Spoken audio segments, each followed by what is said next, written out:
Ang Philippine Arena ang pinakamalaki ayon sa seating capacity na matatagpuan sa Luzon. Ang KJC Kingdom ay kasalukuyang ginagawa sa Mindanao, at ang SM Seaside Cebu Arena ang bagong bukas na matatagpuan sa Visayas. Ang tatlo ay ang napakalaking ngunit kapansin-pansing magkakaibang mga mega venue sa Pilipinas, na tumutugon sa iba't ibang sukat ng kaganapan, layunin, at lokasyon ng rehiyon.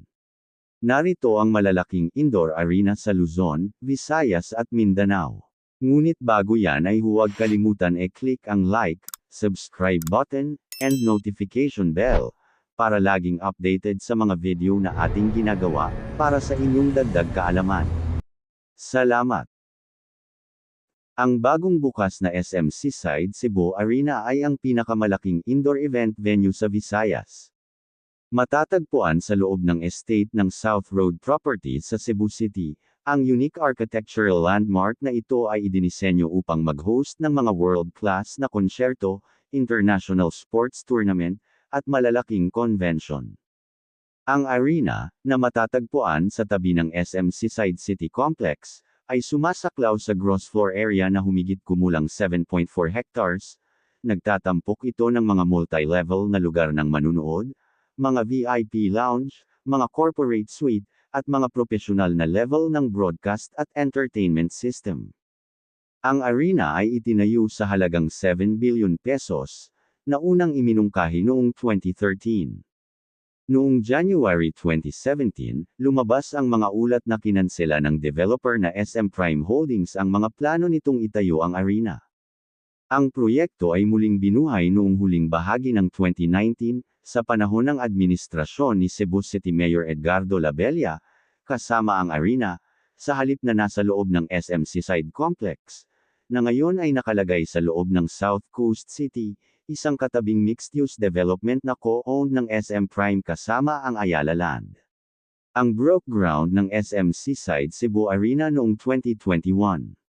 Ito ay orihinal na nakatakdang magbukas noong June 2026. Ngunit binuksan noong July 11, 2026. Ang Philippine Arena ay ang pinakamalaking mixed-use indoor theater sa mundo. Matatagpuan sa loob ng Ciudad de Victoria Tourism Zone sa Bocaue, Bulacan sa Luzon. Inatasan ng Iglesia ni Cristo, ang arena ay dinisenyo ng global architectural firm na Populous. Kasalukuyang hawak ang Guinness World Record para sa pinakamalaking mixed-use indoor theater sa mundo. Ang megastructure na ito ng Iglesia ni Cristo na pag-aari ay may pinakamataas na seating capacity. Madalas itong nagho-host ng mga internasyonal na konsyerto at malalaking kaganapang pampalakasan.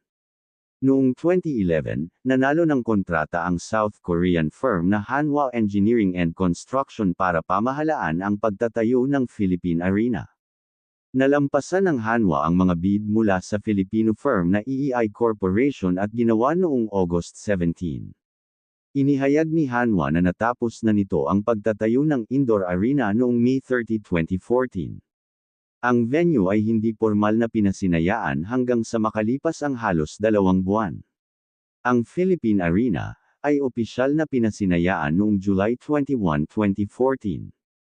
Ang arena ay itinayo sa halagang $213 million, o 9.4 billion pesos. Ang KJC Kingdom ay isang napakalaking multi-purpose indoor arena sa Davao City sa Mindanao, na matatagpuan sa tabi ng Philippine-Japan Friendship Highway sa Barangay Katet Aipan. Bahagi ng Kingdom of Jesus Christ's Global City Complex, nagtatampok ito ng large capacity seating, na ginagawa itong pinakamalaking indoor arena sa mundo. Ang arkitektura ng multi-level na pasilidad ay inihambing sa mga pangunahing internasyonal na lugar tulad ng Staples Center, na nagtatampok ng cube scoreboard at mga espesyal na tampok sa pag-iilaw. Orihinal na pinlano lamang bilang isang katedral, ang venue ay itinayo upang mag-host ng mga malalaking kaganapan sa palakasan, mga laro sa basketball, mga laban sa boxing, at mga konsyerto. Orihinal ang broken ground nito noon September 2012, ang pagtatayo ng arena ay nagtatampok ng mga pakikipagsosyo sa engineering sa mga internasyonal na kumpanya ng arkitektura ng sports, kabilang ang kumpanya ng Chinese sports engineering na Dafeng. Ang arena ay may tinansyang gastos sa pagtatayo na $257 million, o 13 billion pesos. Lumobo ang budget na ito mula sa inisyal na projection na 6 billion pesos dahil sa pagkaantala ng konstruksyon at pag-import ng materyal. Ang SM Seaside Arena ay dinisenyo ng global architecture firm na Arquitectonica. Nagtatampok ng wave-shaped glass facade na inspirasyon ng SM Mall of Asia Arena at isang center-hung display. Tinutukoy ng mga sweep na kurba ng arkitektura ang panlabas na salamin, na ginagawa itong isang modernong landmark sa loob ng township ng South Coast City sa South Road Properties. Ang arena ay naglalaman ng pinakamalaking center-hung display sa Visayas, na nagbibigay ng crystal clear na visual at nakakaengganyong tunog. Ang tiered spectator area ay nagpapabuti sa mas lumang mga disenyo ng arena sa pamamagitan ng paggawa ng bowl na mas malalim kaysa sa SM Mall of Asia Arena, na nagbibigay daan para sa mas malaking seating capacity. Ang arena ay konektado sa pamamagitan ng skybridge ng direkta sa SM Seaside City Cebu at sa paparating na SMX Convention Center Seaside Cebu, na walang putol na nag-uugnay sa venue sa mga kalapit na hotel na lumilikha ng isang lifestyle at entertainment hub. Ang Philippine Arena ay dinisenyo ng Populous at itinayo ng Hanwha ENC. Pinaghalo ng arkitektura nito ang simbolismong kultural ng katutubong Pilipino sa makabagong seismic engineering para makaligtas sa Pacific Ring of Fire. Ang napakalaking 227 meters by 179 meters elliptical na hugis ay nakakakuha ng inspirasyon mula sa tradisyonal na disenyong Pilipino, partikular ang nipa hut, o bahay kubo at ang canopy ng katutubong puno ng nara. Isa ito sa mga istrukturang pinakalumalaban sa lindol sa mundo, na nagtatampok ng mga independent foundations, mga advanced na base isolation system, at isang bakal na bubong na idinisenyo upang mapaglabanan ang marahas na hanging bagyo. Ang mga upuan ay nahahati sa mga seksyon na may kulay na berde, puti, at pula, na kumakatawan sa bandila ng Iglesia ni Cristo, na nagpopondo at nagmamay-ari ng arena. Ang upuan ng arena ay malapit na kahawig ng isang Greek amphitheater, na binuo sa isang kalahating bilog na may mga upuan sa mga gilid at harap ng entablado ng arena.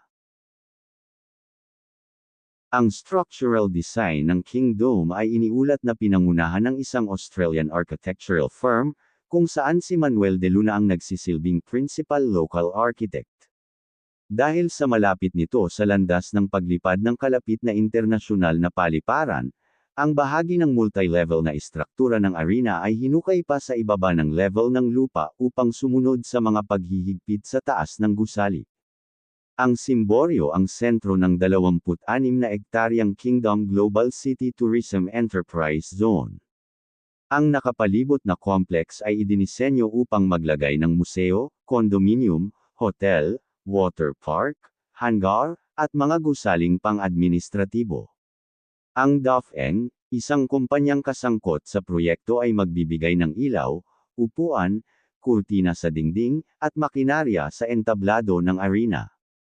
Ang KJC Kingdom ay magkakaroon ng double curved glass curtain wall, isang cellular aluminum panel system, at flood lighting. Magiging parang korona ang harapan nito. Ang istruktura ay may 6 na layer ng insulation at waterproofing. Ito ay sasakupan ng isang floor area na 40,000 hanggang 50,000 square meters. Magkakaroon din ito ng 38 elevators at isang air conditioning system. Ang isang maaaring i-retract na bubong ay iminungkahi para sa panloob na arena ngunit ang mungkahing ito ay tinanggihan. Ang arena ay may 1.6 hectare slot area na bakas ng gusali at nasa loob ng isang mas malaking 26 hectares na mixed-use township na tinatawag na South Coast City.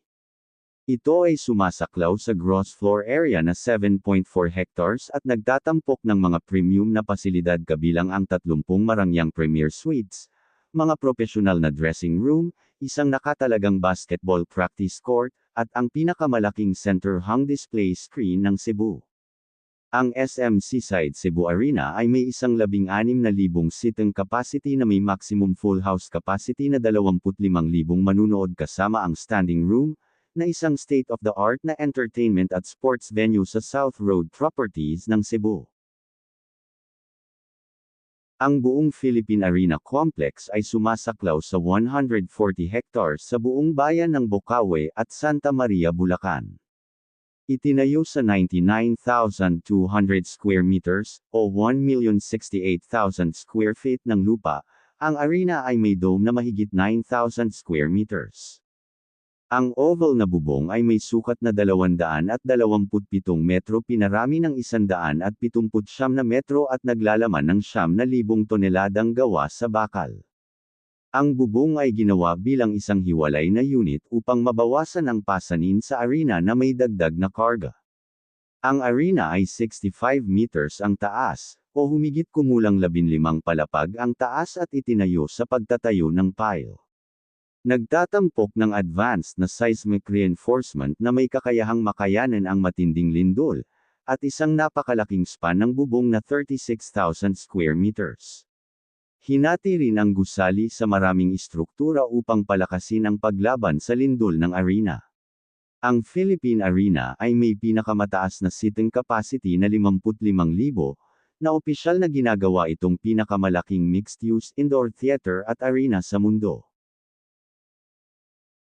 Ang pisikal na footprint ng KJC Kingdome ay sumasaklaw sa humigit kumulang 2.5 hectares, na may total floor area na 4.5 hectares. Matatagpuan ito sa loob ng 18 hectares Kingdom of Jesus Christ compound, na bahagi mismo ng mas malaking 26 hectares na Kingdom Global City Tourism Enterprise Zone sa Davao City. Kapag nakumpleto na, ito ay idinisenyo upang maging pinakamalaking indoor arena sa buong mundo, na nagtatampok ng napakalaking 75,000 seating capacity. Ang Kingdome mismo ay magiging mas malaki kaysa sa 55,000 seating capacity ng Philippine Arena, kung saan ang Kingdome ay may kapasidad na 75,000. Noong una ay binalak na ang seating capacity ng Kingdome ay 50,000.